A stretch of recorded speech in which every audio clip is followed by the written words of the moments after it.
श्री गणेशाय नमः। श्री गोपीजनवल्लभाय नमः।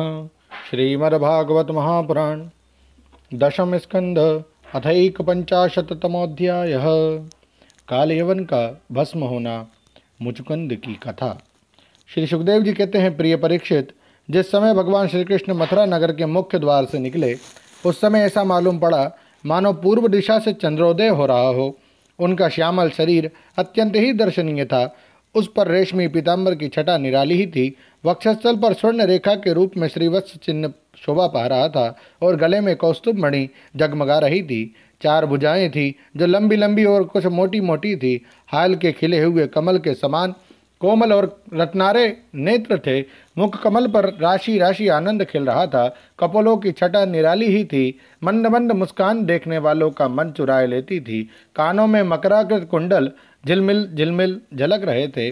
उन्हें देखकर कालयवन ने निश्चय किया कि यही पुरुष वासुदेव है, क्योंकि नारद जी ने जो जो लक्षण बतलाए थे, वक्षस्थल पर श्रीवत्स का चिन्ह, 4 भुजाएं, कमल के से नेत्र, गले में वनमाला और सुंदरता की सीमा, वे सब इसमें मिल रहे हैं। इसलिए यह कोई दूसरा नहीं हो सकता।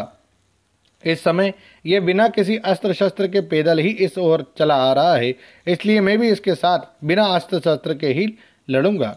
ऐसा निश्चय करके जब कालयवन भगवान श्री कृष्ण की ओर दौड़ा, तब वे दूसरी ओर मुंह करके रणभूमि से भाग चले और उन योगी दुर्लभ प्रभु को पकड़ने के लिए कालयवन उनके पीछे पीछे दौड़ने लगा। रणछोड़ भगवान लीला करते हुए भाग रहे थे। कालयवन पग पग पर यही समझता था कि अब पकड़ा तब पकड़ा। इस प्रकार भगवान उसे बहुत दूर एक पहाड़ की गुफा में ले गए। कालयवन पीछे से बार बार आक्षेप करता कि अरे भाई, तुम परम यशस्वी यदुवंश में पैदा हुए हो, तुम्हारा इस प्रकार युद्ध छोड़कर भागना उचित नहीं है। परंतु अभी उसके अशुभ निशेष नहीं हुए थे, इसलिए वह भगवान को पाने में समर्थ ना हो सका। उसके आक्षेप करते रहने पर भी भगवान उस पर्वत की गुफा में घुस गए। उनके पीछे कालयवन भी घुसा। वहाँ उसने एक दूसरे ही मनुष्य को सोते हुए देखा। उसे देखकर कालयवन ने सोचा, देखो तो सही, ये मुझे इस प्रकार इतनी दूर ले आया और अब इस तरह मानो इसे कुछ पता ही ना हो, साधु बाबा बनकर सो रहा है। यह सोचकर उस मूढ़ ने उसे कसकर एक लात मारी। वह पुरुष वहाँ बहुत दिनों से सोया हुआ था। पैर की ठोकर लगने से वह उठ खड़ा हुआ और धीरे धीरे उसने अपनी आंखें खोली। इधर उधर देखने पर पास ही कालयवन खड़ा हुआ दिखाई दिया। परीक्षित, वह पुरुष इस प्रकार ठोकर मारकर जगाए जाने से कुछ रुष्ट हो गया था। उसकी दृष्टि पड़ते ही कालयवन के शरीर में आग पैदा हो गई और वह क्षण भर में जलकर राख का ढेर हो गया। राजा परीक्षित ने पूछा, भगवान, जिसके दृष्टिपात्र मात्र से कालयवन जलकर भस्म हो गया, वह पुरुष कौन था, किस वंश का था, उसमें कैसी शक्ति थी और वह किसका पुत्र था? आप कृपा करके यह सब मुझे बतलाइए कि वह पर्वत की गुफा में जाकर क्यों सो रहा था। श्री सुखदेव जी कहते हैं, परीक्षित, वे इक्ष्वाकु वंशी महाराजा मानधता के पुत्र राजा मुचुकुंद थे। वे ब्राह्मणों के परम भक्त, सत्य प्रतिज्ञ, संग्राम विजयी और महापुरुष थे। एक बार इंद्रादि देवता असुरों से अत्यंत भयभीत हो गए थे। उन्होंने अपनी रक्षा के लिए राजा मुचकुंद से प्रार्थना की और उन्होंने बहुत दिनों तक उनकी रक्षा की। जब बहुत दिनों के बाद देवताओं को सेनापति के रूप में स्वामी कार्तिकेय मिल गए, तब उन लोगों ने राजा मुचकुंद से कहा, राजन, आपने हम लोगों की रक्षा के लिए बहुत श्रम और कष्ट उठाया है, अब आप विश्राम कीजिए। वीर शिरोमणे, आपने हमारी रक्षा के लिए मनुष्य लोक का अपना अकंटक राज्य छोड़ दिया और जीवन की अभिलाषाएं तथा भोगों का भी परित्याग कर दिया। अब आपके पुत्र, रानियां, बंधु बांधव और अमात्य मंत्री तथा आपके समय की प्रजा में से कोई नहीं रहा है। सब के सब काल के गाल में चले गए। काल समस्त बलवानों से भी बलवान है। वे स्वयं परम समर्थ, अविनाशी और भगवत स्वरूप है। जैसे ग्वाले पशुओं को अपने वश में रखते हैं, वैसे ही वे खेल ही खेल में सारी प्रजा को अपने अधीन रखता है। राजन, आपका कल्याण हो, आपकी जो इच्छा हो हमसे मांग लीजिए। हम केवल मोक्ष के अतिरिक्त आपको सब कुछ दे सकते हैं, क्योंकि केवल मोक्ष देने की सामर्थ्य तो केवल अविनाशी भगवान विष्णु में ही है। परम यशस्वी राजा मुचकुंद ने देवताओं के इस प्रकार कहने पर उनकी वंदना की और बहुत थके हुए होने के कारण निद्रा का ही वर मांगा तथा उनसे वर पाकर वे नींद से भरकर पर्वत की गुफा में जा सोए। उस समय देवताओं ने कह दिया था कि राजन, सोते समय यदि आपको कोई मूर्ख बीच में ही जगा देगा तो वह आपकी दृष्टि पड़ते ही उसी क्षण भस्म हो जाएगा। परीक्षित, जब कालयवन भस्म हो गया तब यदुवंश शिरोमणि भगवान श्री कृष्ण ने परम बुद्धिमान राजा मुचकुंद को अपना दर्शन दिया। भगवान श्री कृष्ण का श्री विग्रह वर्षाकालीन मेघ के समान सांवला था। रेशमी पीताम्बर धारण किए हुए थे। वक्षस्थल पर श्रीवत्स और गले में कौस्तुभ मणि अपने दिव्य ज्योति बिखेर रहे थे। 4 भुजाएं थी। वैजयंती माला अलग ही घुटनों तक लटक रही थी। मुख कमल अत्यंत सुंदर और प्रसन्नता से खिला हुआ था। कानों में मकराकृति कुंडल जगमगा रहे थे। होठों पर प्रेम भरी मुस्कुराहट थी और नेत्रों की चितवन अनुराग की वर्षा कर रही थी। अत्यंत दर्शनीय तरुण अवस्था और मतवाले सिंह के समान निर्भीक चाल राजा मुचुकुंद यद्यपि बड़े बुद्धिमान और धीर पुरुष थे, फिर भी भगवान की यह दिव्य ज्योतिर्मयी मूर्ति देखकर कुछ चकित हो गए। उनके तेज से हतप्रतिभ हो सक पका गए। भगवान अपने तेज से दुर्दर्श जान पड़ते थे। राजा ने तनिक शंकित होकर पूछा। राजा मुचकुंद ने कहा, आप कौन हैं? इस कांटों से भरे हुए घोर जंगल में आप कमल के समान कोमल चरणों से क्यों भी कर रहे हैं? और इस पर्वत की गुफा में ही पधारने का क्या प्रयोजन था? क्या आप समस्त तेजस्वियों के मूर्तिमान तेज अथवा भगवान अग्निदेव तो नहीं हैं? क्या आप सूर्य, चंद्रमा, देवराज, इंद्र या कोई दूसरे लोकपाल हैं? मैं तो ऐसा समझता हूँ कि आप देवताओं के आराध्य देव ब्रह्मा, विष्णु तथा शंकर, इन तीनों में से पुरुषोत्तम भगवान नारायण ही है। क्योंकि जैसे श्रेष्ठ दीपक अंधेरे को दूर कर देता है, वैसे ही आप अपनी अंग कांति से इस गुफा का अंधेरा भगा रहे हैं। पुरुष श्रेष्ठ, यदि आपको रुचे तो हमें अपना जन्म, कर्म और गोत्र बतलाइए, क्योंकि हम सच्चे हृदय से उसे सुनने की इच्छुक हैं। और पुरुषोत्तम, यदि आप हमारे बारे में पूछें तो हम इक्ष्वाकु वंशी क्षत्रिय हैं। मेरा नाम है मुचकुंद और प्रभु, मैं युवनाश्व नंदन महाराज मानधाता का पुत्र हूँ। बहुत दिनों तक जागते रहने के कारण मैं थक गया था। निद्रा ने मेरी समस्त इंद्रियों की शक्ति छीन ली थी, उन्हें बेकाम कर दिया था। इसी से मैं इस निर्जन स्थान में निर्द्वंद सो रहा था। अभी अभी किसी ने मुझे जगा दिया। अवश्य उसके पापों ने ही उसे जलाकर भस्म कर दिया है। इसके बाद शत्रुओं के नाश करने वाले परम सुंदर आपने मुझे दर्शन दिया। महाभाग, आप समस्त प्राणियों के माननीय हैं। आपके परम दिव्य और असह्य तेज से मेरी शक्ति खो गई है। मैं आपको बहुत देर तक देख भी नहीं सकता। जब राजा मुचकुंद ने इस प्रकार कहा तब समस्त प्राणियों के जीवनदाता भगवान श्री कृष्ण ने हंसते हुए मेघ ध्वनि के समान गंभीर वाणी से कहा। श्री भगवान ने कहा, प्रिय मुचकुंद, मेरे हजारों जन्म, कर्म और नाम हैं। वे अनंत हैं, इसलिए मैं भी उनकी गिनती करके नहीं बतला सकता। यह संभव है कि कोई पुरुष अपने अनेक जन्मों में पृथ्वी के छोटे छोटे धूल कणों की गिनती कर डाले, परंतु मेरे जन्म, गुण, कर्म और नामों को कोई कभी किसी प्रकार नहीं गिन सकता। राजन, सनक सनंदन आदि परम ऋषि गण मेरे त्रिकाल सिद्ध जन्म और कर्मों का वर्णन करते रहते हैं, परंतु कभी उनका पार नहीं पाते। प्रिय मुचकुंद, ऐसा होने पर भी मैं अपने वर्तमान जन्म, कर्म और नामों का वर्णन करता हूँ। सुनो, पहले ब्रह्मा जी ने मुझसे धर्म की रक्षा और पृथ्वी के भार बने हुए असुरों का संहार करने के लिए प्रार्थना की थी। उन्हीं की प्रार्थना से मैंने यदुवंश में वसुदेव जी के यहाँ अवतार ग्रहण किया है। अब मैं वसुदेव जी का पुत्र हूँ, इसलिए लोग मुझे वासुदेव कहते हैं।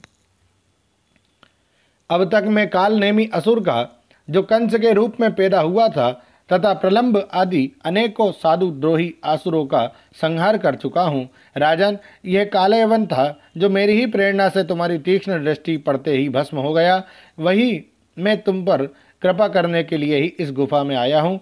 तुमने पहले मेरी बहुत आराधना की है और मैं हूँ भक्त वत्सल, इसलिए राजर्षे, तुम्हारी जो अभिलाषा हो मुझसे मांग लो। मैं तुम्हारी सारी लालसा अभिलाषाएं पूर्ण कर दूंगा। जो पुरुष मेरी शरण में आ जाता है उसके लिए फिर ऐसी कोई वस्तु नहीं रह जाती जिसके लिए वह शोक करे। श्री सुखदेव जी कहते हैं, जब भगवान श्री कृष्ण ने इस प्रकार कहा तब राजा मुचकुंद को वृद्ध गर्ग का यह कथन याद आ गया कि यदुवंश में भगवान अवतीर्ण होने वाले हैं। वे जान गए कि ये स्वयं भगवान नारायण हैं। आनंद से भरकर उन्होंने भगवान के चरणों में प्रणाम किया और इस प्रकार स्तुति की। मुचकुंद ने कहा, प्रभो, जगत के सभी प्राणी आपकी माया से अत्यंत मोहित हो रहे हैं। वे आपसे विमुख होकर अनर्थ में ही फंसे रहते हैं और आपका भजन नहीं करते। वे सुख के लिए घर गृहस्थी के उन झंझटों में फंस जाते हैं जो सारे दुखों के मूल स्रोत हैं। इस तरह स्त्री और पुरुष सभी ठगे जा रहे हैं। इस पाप रूप संसार से सर्वथा रहित प्रभो, ये भूमि अत्यंत पवित्र कर्म भूमि है। इसमें मनुष्य का जन्म होना अत्यंत दुर्लभ है। मनुष्य जीवन इतना पूर्ण है कि उसमें भजन के लिए कोई भी असुविधा नहीं है। अपने परम सौभाग्य और भगवान के अहेतुक कृपा से उसे अनायास ही प्राप्त करके भी जो अपनी मति गति असत संसार में ही लगा देते हैं और तुच्छ विषय सुख के लिए ही सारा प्रयत्न करते हुए घर गृहस्थी के अंधेरे कुएं में पड़े रहते हैं, भगवान के चरण कमलों की उपासना नहीं करते, भजन नहीं करते, वे तो ठीक उस पशु के समान हैं जो तुच्छ तृण के लोभ से अंधेरे कुएं में गिर जाता है। भगवान, मैं राजा था, राज्य लक्ष्मी के मद से मैं मतवाला हो रहा था। इस मरने वाले शरीर को ही तो मैं आत्मा अपना स्वरूप समझ रहा था और राजकुमार, रानी, खजाना तथा पृथ्वी के लोभ मोह में ही फंसा हुआ था। उन वस्तुओं की चिंता दिन रात मेरे गले लगी रहती थी। इस प्रकार मेरे जीवन का यह अमूल्य समय बिल्कुल निष्फल व्यर्थ चला गया। जो शरीर प्रत्यक्ष ही घड़े और भीत के समान मिट्टी का है और दृश्य होने के कारण उन्हीं के समान अपने से अलग भी है, उसी को मैंने अपना स्वरूप मान लिया था और फिर अपने को मान बैठा था। नरदेव, इस प्रकार मैंने मदान्ध होकर आपको तो कुछ समझा ही नहीं। रथ, हाथी, घोड़े और पैदल की चतुरंगणी सेना तथा सेनापतियों से घिरकर मैं पृथ्वी में इधर उधर घूमता रहता। मुझे यह करना चाहिए और यह नहीं करना चाहिए, इस प्रकार विविध कर्तव्य और अकर्तव्यों की चिंता में पड़कर मनुष्य अपने एकमात्र कर्तव्य भगवत प्राप्ति से विमुख होकर प्रमत्त हो जाता है, असावधान हो जाता है। संसार में बांध रखने वाले विषयों के लिए उसकी लालसा दिन दुनी रात चौगनी बढ़ती ही जाती है। परंतु जैसे भूख के कारण जीभ लपलपाता हुआ सांप असावधान चूहे को दबोच लेता है, वैसे ही काल रूप से सदा सर्वदा सावधान रहने वाले आप एकाएक उस प्रमादग्रस्त प्राणी पर टूट पड़ते हैं और उसे ले बीतते हैं। जो पहले सोने के रथों पर अथवा बड़े बड़े गजराजों पर चढ़कर चलता था और नरदेव कहलाता था, वही शरीर आपके अबाध काल का ग्रास बनकर बाहर फेंक देने पर पक्षियों की विष्ठा, धरती में गाड़ देने पर सड़कर कीड़ा और आग में जला देने पर राख का ढेर बन जाता है। प्रभो, जिसने सारी दिशाओं पर विजय प्राप्त कर ली है और जिससे लड़ने वाला संसार में कोई नहीं रह गया है, जो श्रेष्ठ सिंहासन पर बैठता है और बड़े बड़े नरपति जो पहले उसके समान थे अब जिसके चरणों में सिर झुकाते हैं, वही पुरुष जब विषय सुख भोगने के लिए जो घर गृहस्थी एक विशेष वस्तु है स्त्रियों के पास जाता है, तब उनके हाथ का खिलौना उनका पालतू पशु बन जाता है।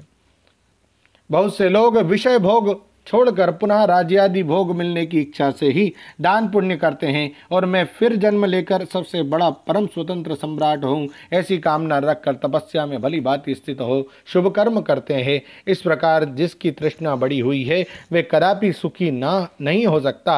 अपने स्वरूप में एक रस स्थित रहने वाले भगवान जीव अनादिकाल से जन्म मृत्यु रूप संसार के चक्कर में भटक रहा है। उस समय चक्कर से छूटने का समय आता है, तब उसे सत्संग प्राप्त होता है। यह निश्चय है कि जिस क्षण सत्संग प्राप्त होता है उसी क्षण संतों के आश्रय कार्य कारण रूप जगत के एकमात्र स्वामी आप में जीव की बुद्धि अत्यंत दृढ़ता से लग जाती है। भगवान, मैं तो ऐसा समझता हूँ कि आपने मेरे ऊपर परम अनुग्रह की वर्षा की, क्योंकि बिना किसी परिश्रम के अनायास ही मेरे राज्य का बंधन टूट गया। साधु स्वभाव के चक्रवर्ती राजा भी जब अपना राज्य छोड़कर एकांत में भजन साधन करने के उद्देश्य से वन में जाना चाहते हैं, तब उसके ममता बंधन से मुक्त होने के लिए बड़े प्रेम से आपसे प्रार्थना किया करते हैं। अंतर्यामी प्रभो,